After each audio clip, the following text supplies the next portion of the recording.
जुनूनियत भरी इश्क का 8वां भाग। सब लोग वहां खड़े किसी सदमे में चले गए। उन्हें यकीन ही नहीं हो रहा था उनके सामने यह वही सक्षम सिंह राठौर है जो कभी भी किसी के सामने सर नहीं झुकाता था।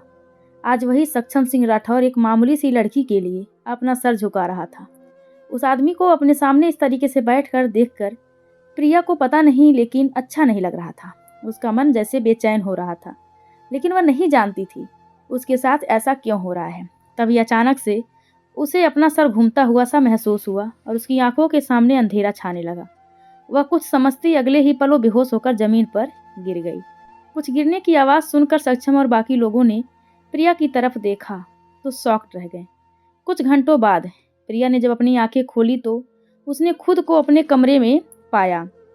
उसने अपने सर पर हाथ रखकर सोचने की कोशिश की कि आखिर हुआ क्या था, लेकिन उसे कुछ भी याद नहीं आ रहा था। उसे सिर्फ इतना याद आ रहा था, कोई आदमी आया था और वह उसे साक्षी साक्षी बोल रहा था। उसके बाद क्या हुआ वह उसे बिल्कुल भी याद नहीं था। यह साक्षी कौन है और वह आदमी मुझे साक्षी क्यों बोल रहा था?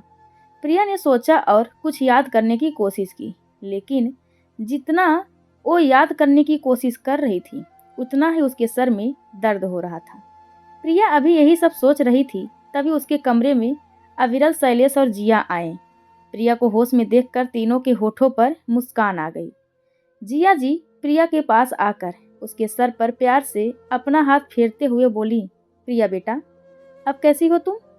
प्रिया फीका मुस्कुराते हुए बोली, मैं ठीक हूँ। वो आदमी कौन था जो मुझे साक्षी साक्षी बोल रहा था? प्रिया ने उन तीनों की तरफ देखते हुए उनसे धीरे से पूछा। प्रिया के इस समय पूछने से अविरल के चेहरे का रंग हल्का फीका पड़ गया, लेकिन अगले ही पल वो खुद को संभालते हुए अपनी तेज आवाज में प्रिया से बोला, प्रिया, वो कोई पागल आदमी था जो तुम्हें अपनी वाइफ समझने की गलती कर रहा था, लेकिन अब तुम फिक्र मत करो, अब वो कभी भी तुम्हें परेशान नहीं करेगा।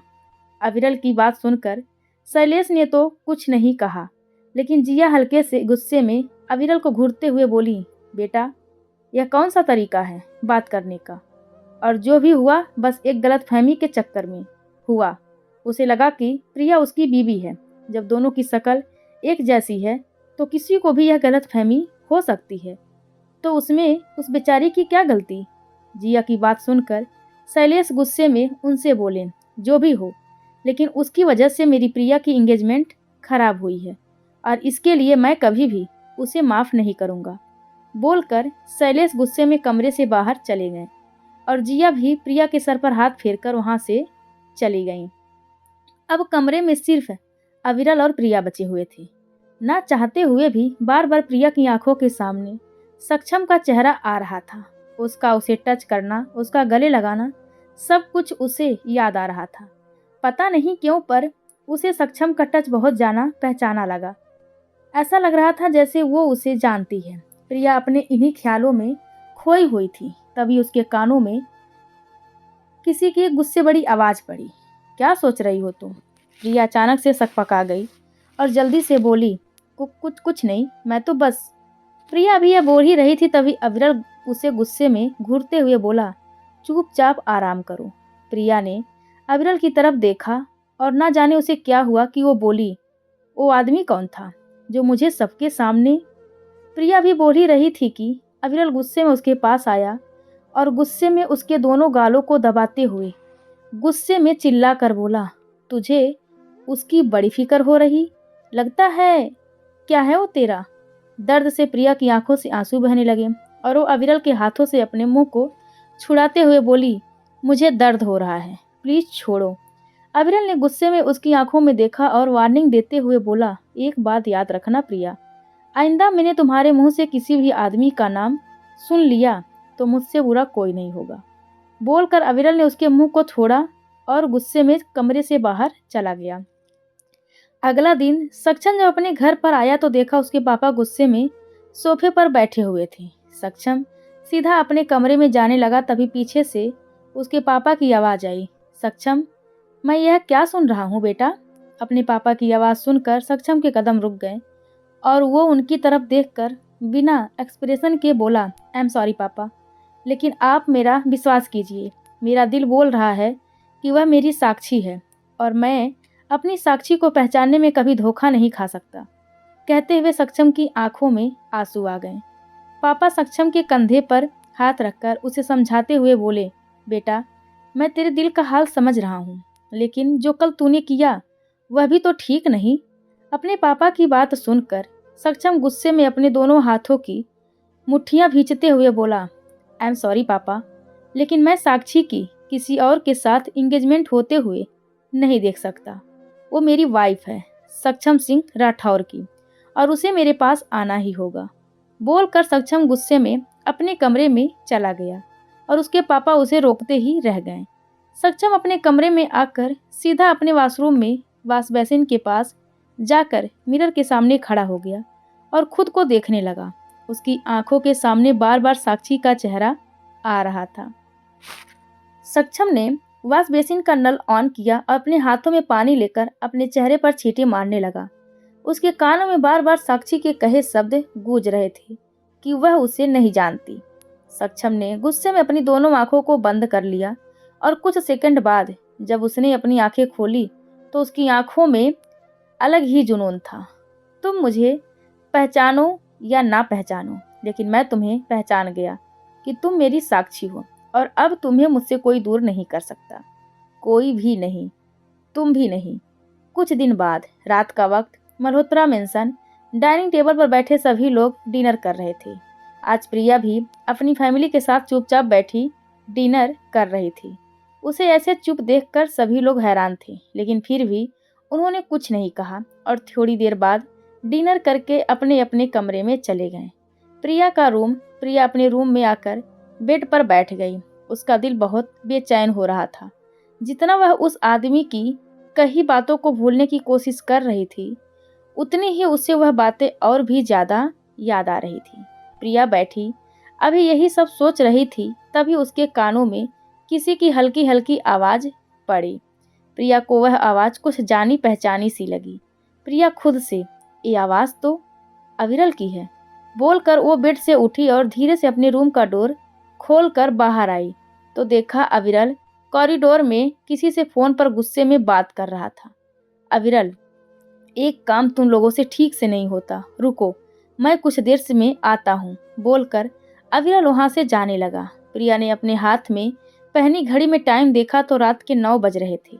हालांकि ज्यादा रात तो नहीं थी, पता नहीं, पर प्रिया को अविरल का ऐसे रात को बाहर जाना कुछ गड़बड़ लगा और वह भी धीरे धीरे अविरल के पीछे जाने लगी। तभी प्रिया के पीछे से एक धीमी सी आवाज आई, प्रिया। आवाज सुनकर प्रिया ने पीछे पलटकर देखा तो जिया जी खड़ी थी। प्रिया उनके पास आई और बोली, यस मॉम। जिया जी ने मुस्कुराते हुए उससे पूछा, प्रिया बेटा कहीं जा रही थी? अपनी मॉम की बात सुनकर प्रिया जबरदस्ती मुस्कुराते हुए बोली, नहीं मॉम, बस ऐसे ही नींद नहीं आ रही थी तो सोचा नीचे चली जाऊं। जिया जी ने प्रिया का हाथ पकड़ा और जब मुस्कुराती हुई उससे बोली, ऐसे कैसे हमारी प्रिया को नींद नहीं आ रही? इतना बोलकर जया प्रिया को अपने साथ उसके कमरे में ले जाने लगी और प्रिया को भी मजबूरी में उनके साथ जाना पड़ा। प्रिया का रूम। जिया जी प्रिया के बेड पर बैठ गईं और उन्होंने प्रिया का सर अपनी गोद में रखकर प्यार से उसे थपकी देने लगी। प्रिया की अनजाने में ही आंखें नम हो गईं। तभी उसे उस आदमी के बारे में याद आया और वो धीरे से जिया जी से हिचकिचाते हुए बोली, मॉम, जो उस दिन आदमी आया था, क्या आप उसे जानती हैं? मेरा मतलब मैं। प्रिया बहुत डरते हुए अपनी मॉम से उस बारे में पूछ रही थी। बदले में उसकी मम्मी हल्की सी स्माइल की और उसके बारे में याद करते हुए बोली, बेटा ज़्यादा तो मुझे नहीं पता, पर इतना जानती हूँ कि उसका नाम सक्षम सिंह राठौर है। सक्षम नाम सुनकर प्रिया का दिल अचानक से बेचैन होने लगा और उसकी आंखों के सामने कुछ धुंधली सी तस्वीर आने लगी, जिसमें एक छोटा सा लड़का एक छोटी सी लड़की का हाथ पकड़े प्रॉमिस कर रहा था। प्रिया इन सब में जैसे खो गई थी। तभी प्रिया के कान में जिया जी की आवाज़ वापस से पड़ी, उसे तुम्हारे पापा ने इनवाइट किया था। वो उनके बचपन के दोस्त का छोटा बेटा है और जहाँ तक मुझे पता है उसकी जो वाइफ थी वह बिल्कुल तुम्हारी तरह थी। शायद साक्षी नाम था उसका। बहुत प्यार करता था वो उससे, लेकिन कुछ महीनों पहले उसकी वाइफ का एक्सीडेंट हो गया था। जिससे वो बिल्कुल टूट गया था। और जब उसने तुम्हें देखा तो उसे लगा कि तुम उसकी साक्षी हो, और वो सब हो गया। कहते हुए जिया जी की आंखें नम हो गई। उनकी बात सुनकर प्रिया को भी सक्षम के लिए बहुत बुरा लगा। प्रिया उनकी गोद से उठते हुए बोली, मॉम, अब आप भी जाकर सो जाइए। जिया जी मुस्कुराते हुए बोली, ठीक है, अब तुम भी सो जाओ, गुड नाइट बेटा। प्रिया ने भी हल्का मुस्कुराते हुए उन्हें गुड नाइट विश किया। जिया जी उसके कमरे से बाहर चली गईं। प्रिया ने गेट बंद किया और वापस से अपने बेड पर लेट गई, लेकिन उसके दिमाग में अभी भी जिया जी की कही बातें गूंज रही थी। प्रिया सक्षम के बारे में सोचते हुए खुद से बोली, साक्षी कितनी लकी होगी जिन्हें इतना प्यार करने वाला हस्बैंड मिला। कहते हुए उसके होठों पर हल्की सी मुस्कुराहट आ गई। वहीं राठौर मेंशन में जब से सक्षम की वजह से प्रिया की सगाई टूटी थी, तब से उसके पापा उससे थोड़ा नाराज थे। सक्षम अपने पापा के रूम में आया तो देखा उसे पापा बेड पर बैठे कोई बुक पढ़ रहे थे। सक्षम ने धीरे से डोर को नॉक किया। पापा, मैं अंदर आ सकता हूँ? आवाज सुनकर उसके पापा ने अपना सर उठाकर उसकी तरफ देखा और धीरे से बोले, हाँ। सक्षम कमरे के अंदर आया और अपने दोनों हाथ जोड़कर उनसे माफी मांगते हुए बोला, आई एम सॉरी पापा, प्लीज मुझे माफ कर दीजिए। अगर आप कहेंगे तो मैं अंकल से भी माफी मांग सकता हूँ। सक्षम की बात सुनकर उनके पापा ने उसे अपने गले से लगा लिया और बोले, ना मेरा बच्चा, मैं तुमसे नाराज नहीं हूँ, हाँ बस थोड़ा गुस्सा था। सक्षम की भी आंखों में आंसू छलक आए थे। यहीं तक तो परिवार था जो उसे अपना मानता था, और वो बिल्कुल नहीं चाहता था उसकी वजह से इस परिवार के सदस्यों को कोई प्रॉब्लम हो या फिर उसकी वजह से कभी उन्हें शर्मिंदा होना पड़े। सक्षम अपने पापा से अलग होते हुए बोला, पापा, मैं कल दिल्ली जा रहा हूँ अंकल से माफ़ी मांगने, और मुझे विश्वास है कि वह लोग मुझे माफ़ कर देंगे। सक्षम की बात सुनकर उसके पापा उससे बोले, लेकिन बेटा, तुम्हें दिल्ली जाने की या शैलेश से माफ़ी मांगने की कोई ज़रूरत नहीं। मैंने उसे सब कुछ अच्छे से समझा दिया है और उसने और उसके परिवार ने तुम्हें माफ़ भी कर दिया है। सक्षम जिद करते हुए, नहीं पापा, कुछ बातें अगर आमने सामने हो तो बेहतर रहता है, गुड नाइट बोलकर सक्षम बिना रुके उनके कमरे से बाहर चला गया। सक्षम अपने रूम में आया और सीधा बालकनी में चला गया। सक्षम बालकनी में आसमान की तरफ देखते हुए बोला, तुम कितनी भी कोशिश कर लो लेकिन तुम मुझसे दूर नहीं जा सकती। साक्षी, मैं कल तुम्हारे पास आ रहा हूँ बोलकर सक्षम के होठों पर सस्पेंस सी भरी स्माइल आ गई। अगला दिन दिल्ली। सभी लोग डाइनिंग टेबल पर बैठे ब्रेकफास्ट कर रहे थे। तभी वहां पर एक आवाज आई, हेलो अंकल। सब ने चौंक कर पीछे पलट कर देखा तो अपने हाथों में रेड रोजेस का बुके पकड़े मुस्कुराते हुए सक्षम खड़ा था। सक्षम को वहां देखकर सभी का मूड खराब हो गया। वहीं प्रिया हैरानी से सक्षम को देख रही थी। उसे नहीं पता था, लेकिन सक्षम को देखकर उसके दिल को एक अजीब सी खुशी मिल गई। सक्षम मुस्कुराते हुए प्रिया के पास आया और अपने हाथ में पकड़े रेड रोजेस का बुक प्रिया को देने लगा। प्रिया और बाकी सब हैरानी से सक्षम को देख रहे थे। वहीं सक्षम का पूरा ध्यान प्रिया पर था। प्रिया सक्षम के हाथ से बुके ले पाती उससे पहले अविरल अपनी जगह से उठकर उन दोनों के पास आया और गुस्से में सक्षम से बोला, पहले जो किया उससे मन नहीं भरा तुम्हारा, जो अब फिर से प्रिया को परेशान करने आ गए हो? इससे पहले किसी ने भी सक्षम से इस तरीके से बात नहीं की थी। कोई और वक्त होता तो सक्षम अविरल को बताता कि वह कौन है, लेकिन इस वक्त सक्षम के लिए सबसे इम्पोर्टेंट प्रिया और उसके घर वालों का विश्वास जीतना। इसीलिए मुस्कुराकर अविरल के कंधे पर अपना हाथ रखते हुए बोला, आई एम सॉरी, और आप लोग भी मुझे प्लीज माफ कर दीजिए, स्पेशली आप प्रिया जी बोलकर सक्षम ने प्रिया की तरफ देखा, जो अभी भी कंफ्यूजन से उसे ही देख रही थी। जिया जी सक्षम के पास आकर उसके कंधे पर हाथ रखते हुए प्यार से बोली, बेटा, तुम्हें माफ़ी मांगने की कोई ज़रूरत नहीं है। हमने तुम्हें पहले ही माफ़ कर दिया है, और जो भी उस दिन हुआ सिर्फ एक गलतफहमी की वजह से हुआ। जिया जी की बात सुनकर सक्षम के होठों पर मुस्कान आ गई। उसने शैलेश की तरफ देखा, जो यह सोच रहे थे कि सक्षम को माफ़ करे या ना करे, क्योंकि उसकी वजह से उसकी बेटी की एंगेजमेंट पार्टी खराब हुई थी। वो अभी भी यही सब सोच रहे थे तभी सक्षम उनके पास आया और गिल्ट से बोला, आई एम सॉरी अंकल, प्लीज़ मुझे माफ़ कर दीजिए।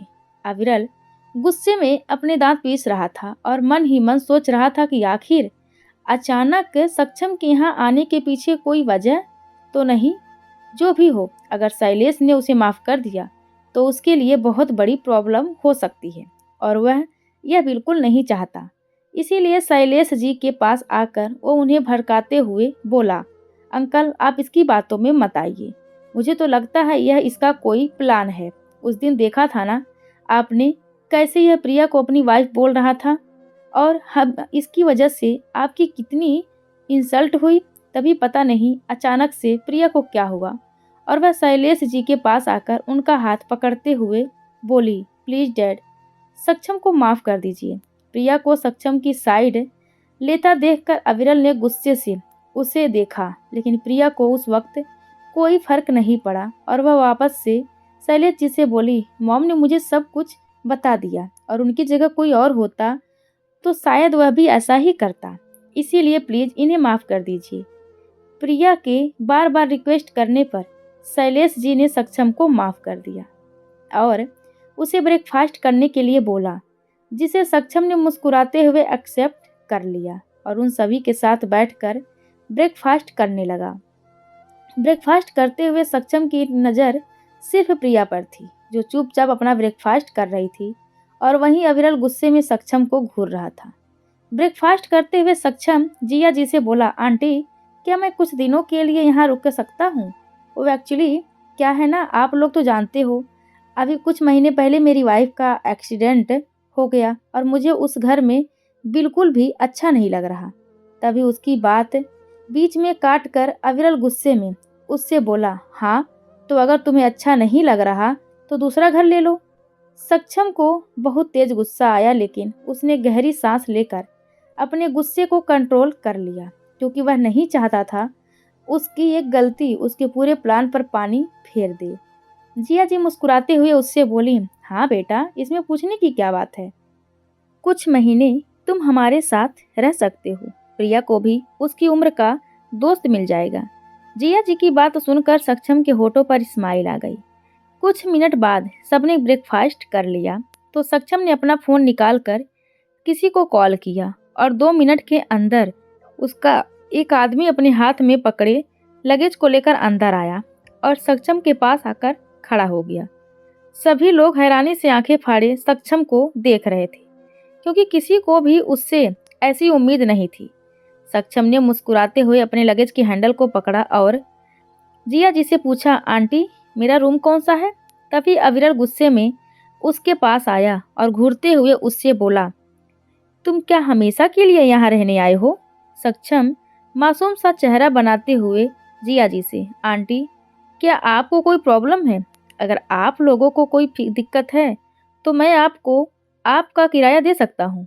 शैलेश ने अविरल को देखा और फिर सक्षम से बोले, तुम जब तक चाहो यहाँ रह सकते हो। सक्षम मुस्कुराते हुए, thank you uncle, thank you so much बोलकर सक्षम ने अविरल को चिढ़ाते हुए एक स्माइल पास की और प्रिया से बोला, आई एम प्रिया जी, अगर आपको कोई प्रॉब्लम ना हो तो क्या आप मुझे मेरा रूम दिखा सकती हैं? प्रिया फीका मुस्कुराते हुए, जी हाँ जरूर, चलिए। सक्षम मुस्कुराते हुए, चलिए जी बोलकर प्रिया के पीछे पीछे जाने लगा।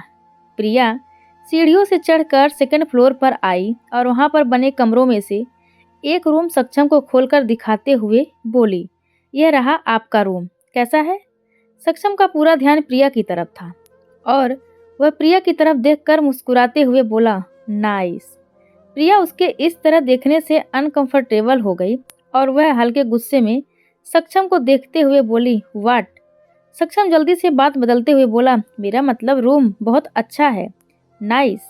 प्रिया भी हल्के से मुस्कुरा दी। वह दोनों अभी बातें ही कर रहे थे कि वहाँ अविरल आ गया और प्रिया का हाथ पकड़कर वह सक्षम की तरफ देखते हुए गुस्से में बोला, प्रिया ने रूम दिखा दिया ना, अब रहो आराम से और प्रिया से दूर रहना। अविरल के इस तरह सक्षम के सामने हाथ पकड़ने पर प्रिया हल्की शर्मिंदा हो गई और वो धीरे से अपना हाथ छुड़ाते हुए धीरे से बोली, अविरल प्लीज हाथ छोड़ो, लेकिन अविरल ने उसके हाथ को छोड़ने की बजाय और भी कस कर पकड़ लिया और उसे जबरदस्ती खींचते हुए वहां से ले जाने लगा।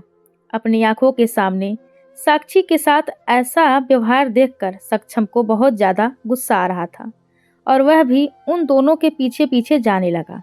अविरल प्रिया को उसके रूम में लाया और उसका हाथ छोड़कर उसके दोनों गाल दबाते हुए गुस्से में अपने दांत पीस कर बोला, कब से नोटिस कर रहा हूँ, जब से वह सक्षम आया है तू बदली बदली सी लग रही है।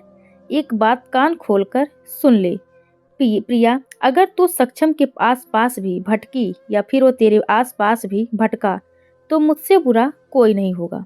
डोर के बाहर खड़े सक्षम ने जब अंदर का ऐसा नजारा देखा तो गुस्से में उसके दोनों हाथ की मुट्ठी भींच गई। उसका मन किया कि अभी वो जाकर उस अविरल का सर फोड़ दे, लेकिन उसने अपने गुस्से को कंट्रोल कर लिया और रूम के अंदर देखने लगा।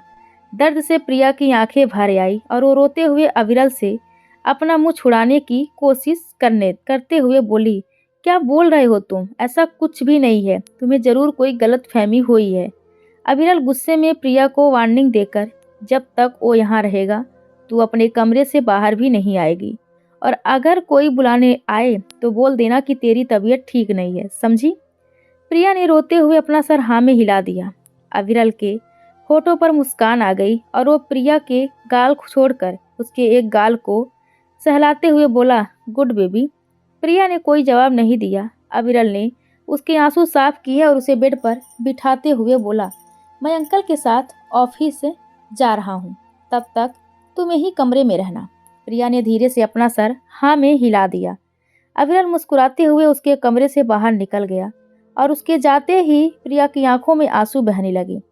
कुछ घंटों बाद उसके रूम के डोर पर नॉक हुई। प्रिया जो बेड पर बैठी हुई बुक पढ़ रही थी, उसे लगा कि उसकी मॉम आई हैं और वह फीका मुस्कुराते हुए बोली, कम इन। उसके कम इन बोलते ही सक्षम रूम के अंदर आया और उसे देखकर प्रिया जल्दी से सही से बैठ गई और थोड़ा डरते हुए उससे बोली, आप यहाँ मेरे रूम में? सक्षम फीका मुस्कुराते हुए प्रिया से बोला, क्यों, कोई प्रॉब्लम है? अगर आप कहो तो मैं अभी चला जाता हूँ। प्रिया जबरदस्ती हंसते हुए, नहीं ऐसी कोई बात नहीं, मेरा मतलब।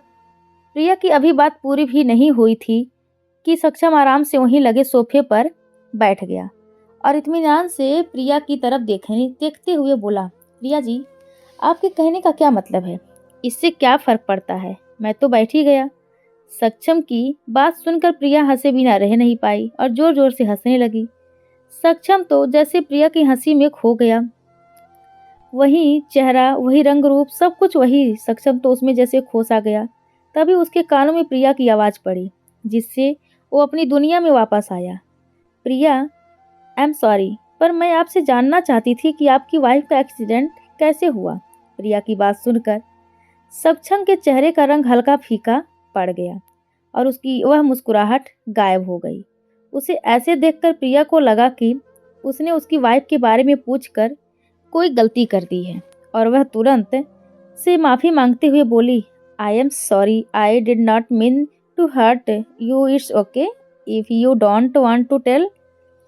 प्रिया को माफ़ी मांगता देखकर सक्षम साक्षी के ख्यालों में खोया हुआ बोला, जब हमारे पास कोई खास इंसान होता है तब हमें उसकी बिल्कुल भी कदर नहीं होती, लेकिन जब वह इंसान हमसे दूर हो जाता है तब हमें उसकी असली कीमत पता चलती है कि वह इंसान हमारी लाइफ में बिल्कुल इम्पोर्टेंट है।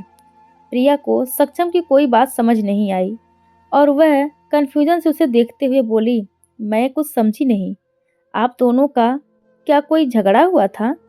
सक्षम हल्के से मुस्कुराया और प्रिया की तरफ देखते हुए बोला, कुछ नहीं, वैसे आप अपने बारे में बताइए। सक्षम की बात सुनकर प्रिया के चेहरे का रंग फीका पड़ गया और वह उदास होते हुए धीरे से बोली, मुझे तो खुद ही नहीं पता। प्रिया की बात सुनकर सक्षम शॉक्ड रह गया और बोला, व्हाट, आपको अपने बारे में नहीं पता? प्रिया ने मायूसी से अपना सर हाँ में हिलाया और बोली, मुझे सच में अपने बारे में कुछ नहीं पता कि मैं कौन हूँ। सक्षम कंफ्यूज होकर प्रिया से बोला, आपको कैसे कुछ नहीं पता? क्या आपको जिससे आपकी एंगेजमेंट होने जा रही थी उसके बारे में कुछ पता है या नहीं? सक्षम के बार बार ऐसे सवाल पूछने पर अब प्रिया को गुस्सा आने लगा। वो पहले से ही इन सवालों को लेकर बहुत परेशान थी और आज सक्षम भी उससे ऐसे ही सवाल कर रहा था। प्रिया बेड से उठकर गुस्से में चिल्लाते हुए सक्षम से बोली, आपको क्या करना है मेरे बारे में जानकर कि मैं कौन हूँ? प्रिया को इस तरह गुस्से में चिल्लाता देखकर सक्षम को समझ नहीं आया कि आखिर प्रिया उस पर चिल्ला क्यों रही है। लेकिन फिर सक्षम ने प्रिया से कोई सवाल नहीं किया और उसे सॉरी बोलकर उसके कमरे से बाहर निकल गया। प्रिया ने अपने कमरे को अंदर से लॉक कर लिया और गुस्से में खुद से ही बोली, अचानक से क्या हो जाता है मुझे? उन्होंने तो बस क्वेश्चन ही तो किए थे। मैंने उनके साथ थे। मुझे ऐसा नहीं करना चाहिए था। पता नहीं वह मेरे बारे में क्या सोच रहे होंगे कि मैं कैसी हूँ। वहीं सक्षम अपने रूम में सोफे पर बैठा हुआ था, लेकिन उसके चेहरे पर कोई नाराजगी नहीं थी और कोई परेशानी के भाव होने की बजाय उसके होठों पर हल्की सी मुस्कुराहट थी। रात का वक्त सभी लोग डाइनिंग टेबल पर बैठे डिनर कर रहे थे। तभी अविरल खाते हुए शैलेश जी से बोला, अंकल मैं क्या सोच रहा हूँ, मुझे और प्रिया को शादी तो करनी ही है, क्यों ना हम दोनों डायरेक्ट शादी कर लें। अविरल के मुंह से अपनी और प्रिया की शादी की बात सुनकर सक्षम जो खाना खा रहा था उसके हाथ रुक गए और वहीं प्रिया भी हैरानी से अविरल को देखने लगी।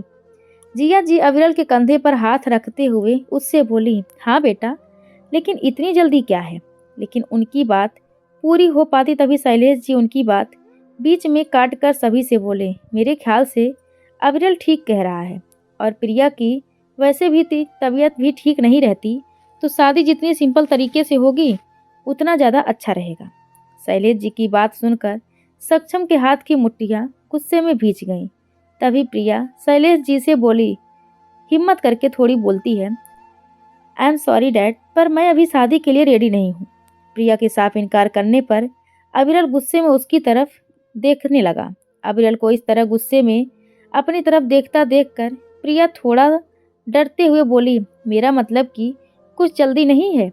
प्रिया की बात सुनकर शैलेश के होठों पर मुस्कुराहट आ गई और वह प्रिया के कंधे पर अपना हाथ रखते हुए बोले, बेटा कुछ जल्दी नहीं है और अविरल कब से तुम्हारा वेट कर रहा है।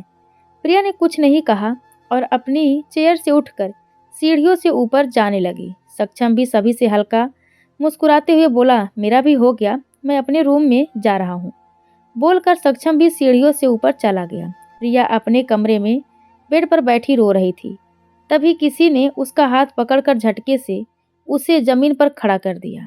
प्रिया हैरानी से उस इंसान को देखने लगी। यहाँ कोई और नहीं सक्षम था। सक्षम गुस्से में अपने दांत पीसते हुए प्रिया से बोला, नीचे क्या कह रही थी तुम साक्षी? तुम डायरेक्ट उन्हें मना नहीं कर सकती थी? प्रिया पहले तो सक्षम के एक्शन पर हैरान हो गई और फिर वो गुस्से में चिल्लाती हुई बोली, क्या कहा तुमने? साक्षी? मैं कोई साक्षी नहीं हूँ, मैं प्रिया हूँ। कितनी बार बताऊँ तुम्हें यह बात? सक्षम को अब अपनी गलती का एहसास हुआ कि गुस्से और जल्दबाजी में उसने एक बार फिर से गलती कर दी। सक्षम बिना कुछ कहे उसके कमरे से निकलकर और प्रिया हैरानी परेशानी से उसे जाते देखती रह गई। सक्षम ने गुस्से में अपने हाथ का पंच दीवार पर मार दिया, जिससे उसके हाथ से खून आने लगा। लेकिन सक्षम को अपने दर्द की कोई परवाह नहीं थी। तभी उसके पीछे से एक जानी पहचानी आवाज आई। अक्सर जब लोग दूसरों की चीज छीनने की कोशिश करते हैं तो उनका हाल बिल्कुल तुम्हारी तरह ही होता है। सक्षम गुस्से में पीछे पलटा तो उसके सामने अविरल एटीट्यूड में अपना एक हाथ पैंट की पॉकेट में डाले उसके पास ही आ रहा था। सक्षम अविरल को इग्नोर करके वहां से जाने लगा। तभी अविरल उसके पीछे से बोला, पहले भी कहा था, एक बार फिर से बोल रहा हूँ, तुम्हें यहाँ से कुछ नहीं मिलने वाला, इसलिए तुम्हारे लिए बेहतर यही है कि तुम यहाँ से चले जाओ। अविरल की बात सुनकर सक्षम के कदम रुक गए और वह अविरल की तरफ पलटकर तिरछा मुस्कुराते हुए उससे बोला, यह तो वक्त ही बताएगा किसे क्या मिलता है और क्या नहीं। बोलकर सक्षम बिना रुके अपने कमरे में चला गया और अविरल गुस्से में बस दांत पीसकर रह गया। वहीं प्रिया अभी भी रूम में बैठी सक्षम की बातों को याद कर रही थी। चाह कर भी उसके दिमाग से सक्षम की बातें निकल ही नहीं रही थी और बार बार सक्षम का गुस्से से भरा चेहरा, उसका यह कहना कि वह उसके अलावा शादी कैसे कर सकती है। यह सब उसके सामने किसी फिल्म की तरह आ रहा था। ऐसे ही 2-3 दिन बीत गए और शादी का दिन आ गया। शैलेश ने प्रिया की शादी में ज़्यादा लोगों को नहीं बुलाया था। बस जो लोग उनके खास और करीबी थे, बस उन्हें ही बुलाया था। प्रिया अपने रूम में दुल्हन के रूप में मिरर के सामने बिल्कुल तैयार बैठी थी। एक तरफ उसका दिल बोल रहा था कि वह इस शादी से भाग जाए। वह नहीं जानती थी, लेकिन उसका अविरल से शादी करने का बिल्कुल भी मन नहीं था।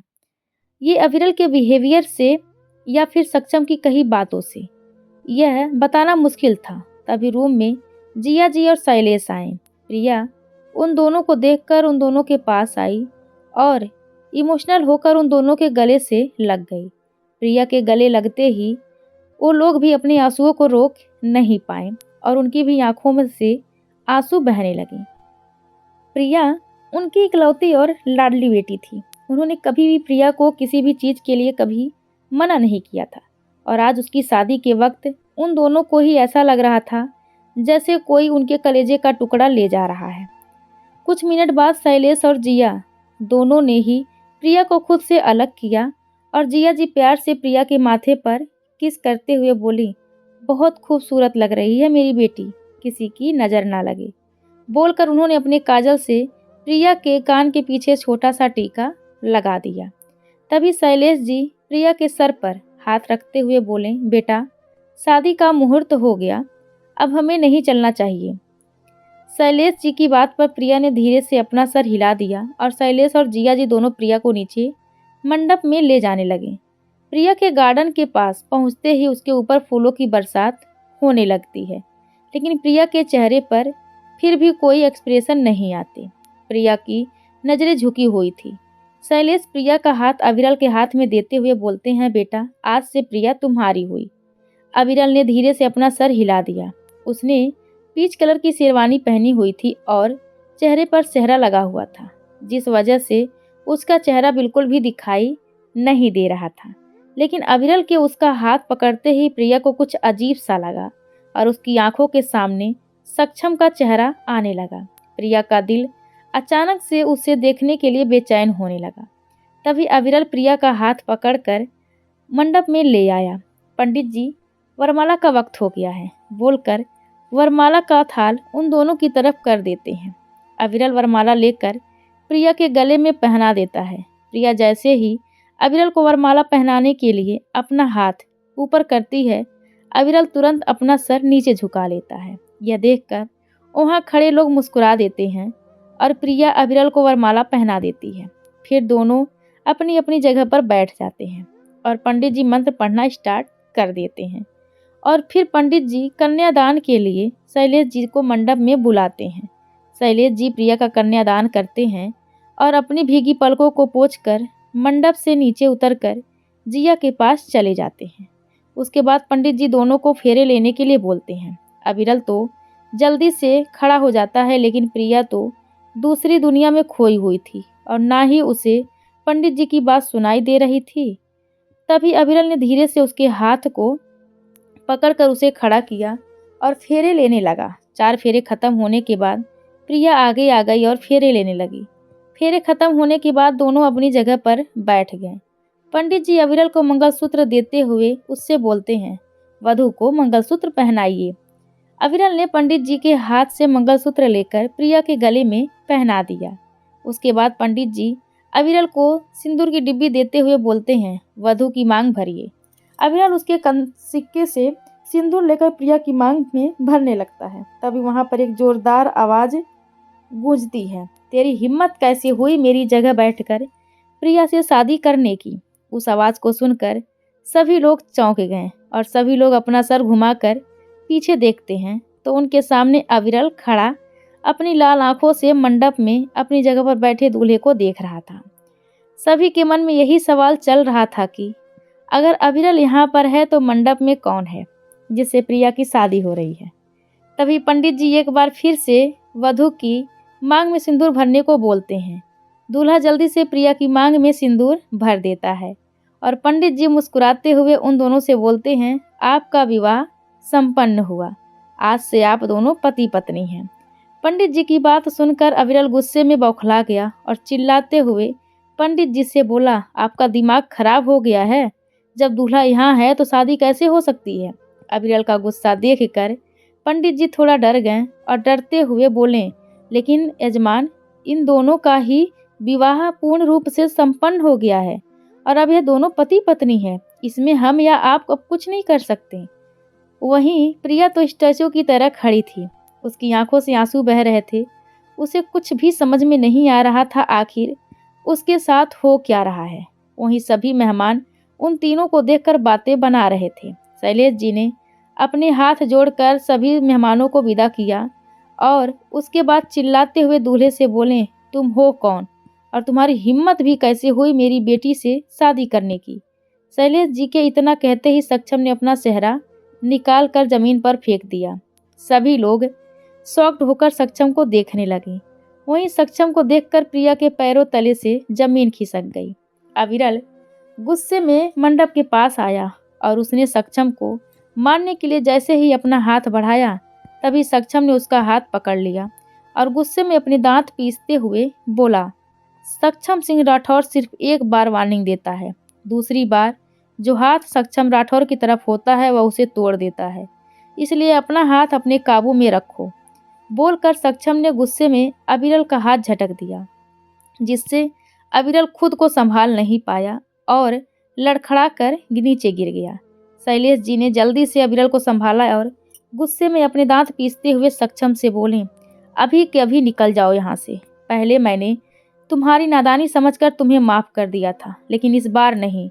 अभी के अभी मेरे घर से निकल जाओ और बोल देना अपने बाप से कि आज के बाद मेरा तुमसे या तुम्हारे बाप से कोई रिश्ता नहीं है। शैलेश की बात सुनकर जिया उन्हें समझाते हुए बोली, आप क्या बोल रहे हैं? चाहे शादी कैसे भी हुई हो, लेकिन अब सक्षम प्रिया का पति है और इस घर का दामाद। जिया की बात सुनकर अविरल गुस्से में अपने दांत पीसने लगा और प्रिया के पास गया और उसका हाथ पकड़कर उसे लगभग खींचते हुए बोला, मैं इस शादी को नहीं मानता। प्रिया मेरी होने वाली वाइफ है। बोलकर अविरल गुस्से में प्रिया के हाथ को अपनी तरफ खींचने लगा, जिससे प्रिया के हाथ में दर्द होने लगा और उसकी आंखों में आंसू आ गए। तभी प्रिया का दूसरा हाथ सक्षम ने पकड़ लिया और गुस्से में अविरल से बोला, मेरी बीवी का हाथ छोड़। सक्षम के मुंह से बीवी सुनकर प्रिया हैरानी से उसकी तरफ देखने लगी और साथ ही उसकी आंखों के सामने कुछ तस्वीरें और उसके आंखों कानों में कुछ आवाज़ गूंजने लगी, तेरी हिम्मत कैसे हुई मेरी बीवी को टच करने की? और उसकी आंखों के सामने फिर से वही सीन आने लगा। सक्षम ने गुस्से में प्रिया को झटके से अपनी तरफ खींच लिया, जिससे प्रिया उसके सीने से लग गई। सक्षम सबकी तरफ देखते हुए गुस्से में बोला, मेरी किसी से भी कोई दुश्मनी नहीं है, लेकिन अगर किसी ने भी मुझे मेरी वाइफ से दूर करने की कोशिश की तो आप लोगों के साथ वह होगा जो मैं नहीं करना चाहता, समझें? बोलकर सक्षम ने झटके से प्रिया को अपनी बाहों में उठा लिया और मंडप से नीचे उतरकर जाने लगा। शैलेश गुस्से में सक्षम के पीछे जाने लगे, तभी जिया जी ने उनका हाथ पकड़ लिया और रोते हुए उनसे बोली, आपको मेरी कसम, प्लीज मत जाइए उनके पीछे और मान लीजिए इस शादी को। शैलेश जी गुस्से में अपना हाथ छुड़ा लेते हैं और चिल्लाकर जिया से बोलते हैं, कभी नहीं, मैं इस शादी को कभी नहीं मानूंगा। शैलेश जी गुस्से में मल्होत्रा मेंशन में चले जाते हैं और उनके पीछे पीछे अविरल भी गुस्से में मल्होत्रा मेंशन के अंदर चला जाता है। जिया जी वहीं खड़ी उस मंडप को देख रही थी। जिया जी अपने दोनों हाथ जोड़कर भगवान से बोली, पता नहीं आपने मेरी बच्ची की ज़िंदगी में क्या लिखा है, पहले उसका एक्सीडेंट और अब यह शादी। पता नहीं, पर मुझे सक्षम दिल का बुरा नहीं लगता। ज़रूर उसके साथ कुछ हुआ जिसके कारण वो ऐसा बन गया है, जिसका मुझे पता लगाना बहुत ज़रूरी है। तो दोस्तों, आज की हमारी कहानी आप सभी को कैसी लगी, कृपया कमेंट करके ज़रूर बताएं। धन्यवाद आप सबका।